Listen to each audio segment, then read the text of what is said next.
Hello again, this is Doug, the Human Gardener, back here on Concrete Day. The truck has finished pumping all the concrete into the backyard, and now the guys are floating and working on expansion joints. Floating basically takes long, flat pieces of metal to get a nice, smooth finish on the concrete.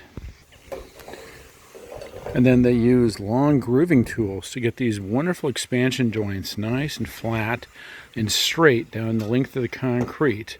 They do use these tools to get a rough expansion joint, and then this one gives the nice beveled edging to really give it a good, clean finish when the concrete dries. Expansion joints are really important when it comes to pouring concrete because concrete will expand and contract with the weather conditions.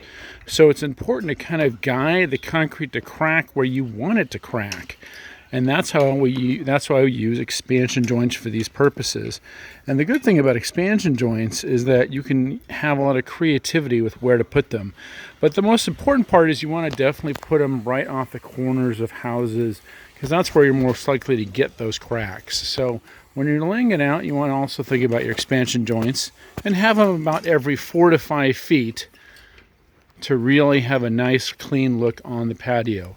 We'll come back to this patio next week when all the forms are done and the concrete is good and dry. But as you can see, that last little beveled edge tool gives a really nice clean look. These guys will be working on these joints and forming and floating and finishing this concrete for a couple more hours. As the concrete dries, it does get pretty hot, so they have to work pretty quick to get the really nice joints to set properly. Again, this is Doug, the 2-Minute Gardener, and if you like my videos, make sure to hit like on the bottom button and subscribe and share it with your friends. Thank you and have an amazing day.